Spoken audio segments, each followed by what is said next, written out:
How many reps should you be doing to maximize your muscle growth?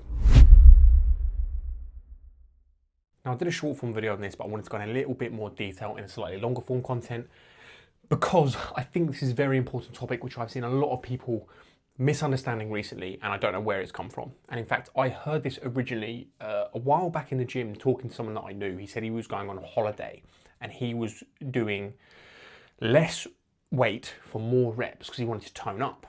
And I've got no idea where that came from. It's complete and utter nonsense. So you may have heard this in the past, you may not have. You may have heard that 1 to 5 reps equals strength gains. And that 5 to 12 equals hypertrophy or muscle growth. Sorry, that's 5 to 15. And then 15 or more is basically muscular endurance. So you may or may not have heard that before. I had never heard it. I've no idea where it came from. I don't believe there's anything to suggest this is actually true. And I can categorically say that it isn't true. There are numerous studies that have been released that show that you can grow muscle in any single one of these rep ranges, providing this one thing remains consistent throughout. And if you've been following me for a while, you will know, because I go on about this quite a lot, and that is your training intensity. Your training intensity needs to be extremely high. And that means training to failure, which means essentially you can lift no more weight of the weight you're currently lifting with good form. So say you're doing a bicep curl, you could get 8 reps and you could physically get no more reps out if your life depended on it. That is called training to failure. And I'll post a little video of me training to failure here so you can see what that actually looks like and what you should be looking like in the gym.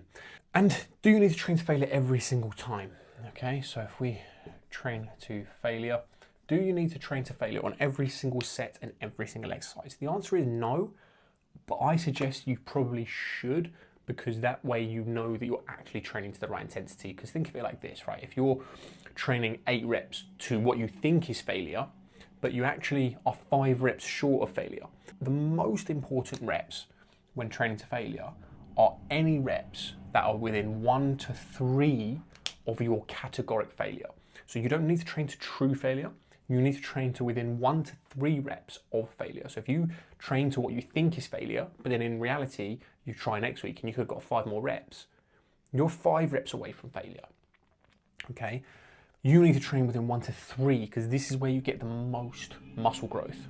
So if that's the case and you only need to train within 1 to 3 reps of failure, why do I recommend training to failure every single set or most sets? And it's simple, because then you know you're training to the right intensity. You know that you're within this range, so you don't need to think about it. You just go until you can physically lift no more. And that way you know that you are training within right intensity to actually stimulate enough muscle growth. So what would I recommend then in terms of the actual reps? Well, it depends on the exercise, in my personal opinion. If you are more experienced in the gym and you're doing something like bench press or a squat, you might want to train within the higher rep range, not necessarily 1. You don't really ever want to go for a 1 rep max unless you're competing. So I would say anywhere between the 3 to 8 rep range for a bench press or a squat, and that's purely because these are quite physically exerting exercises. So you're going to use a lot of energy and you're going to get out of breath quite quickly when performing these. Now that means you might actually not be able to get to failure. Say you do 20 reps on the bench press, for example. You might run out of energy and run out of muscular endurance before you reach true muscle failure. So you basically must run out of breath. So that's why you'd rather go in the lowerish rep range when you're training a higher, like a more physically exerting exercise, like a deadlift or something like that. That way, you know, you can get a very heavy amount and you're training it to failure, as in muscular failure and not sort of energy failure.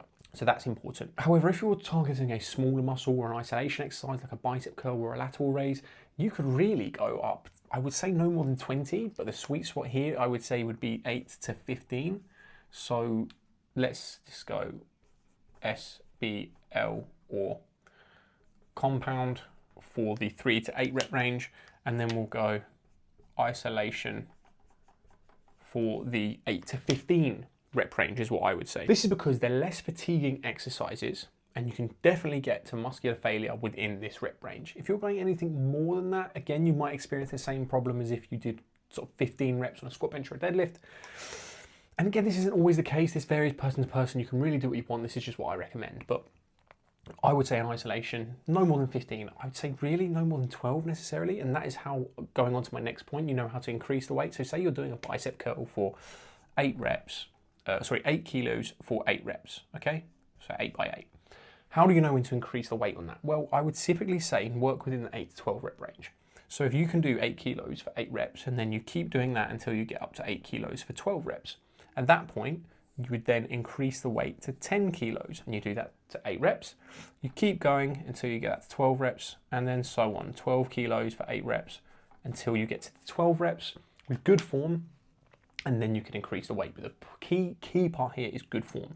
You have to be lifting with good form. If you're swinging like the last rep, or you're really struggling to get the last rep up, that is fine because you know you're pushing to the limit, but don't do every single rep where you're swinging your body and you're doing shit form. The most important part is lifting with good form, training to the right intensity, and working within any rep range that suits you. That is it. There is no magic number. It's no one size fits all. It's whatever you prefer. So if you prefer working in the 5 to 15 rep range, then go for it. If you prefer working in the 5 to 10 rep range, then go for it. Find what works for you and train in that rep range. If there was a magic formula, I would love to know it, but unfortunately, muscle growth and fat loss are both very boring. You just have to do the same thing over and over again until you improve. And if you would like help with designing a training program that works for you, if you want to take all the guesswork out of it, then I am currently offering my Lean into Summer program, the link of which is below. My coaching application is below. All my free stuff is linked below. If you found this video useful, drop a like and a comment for the sake of the algorithm. And if you haven't already, then please click that subscribe button and subscribe to the channel.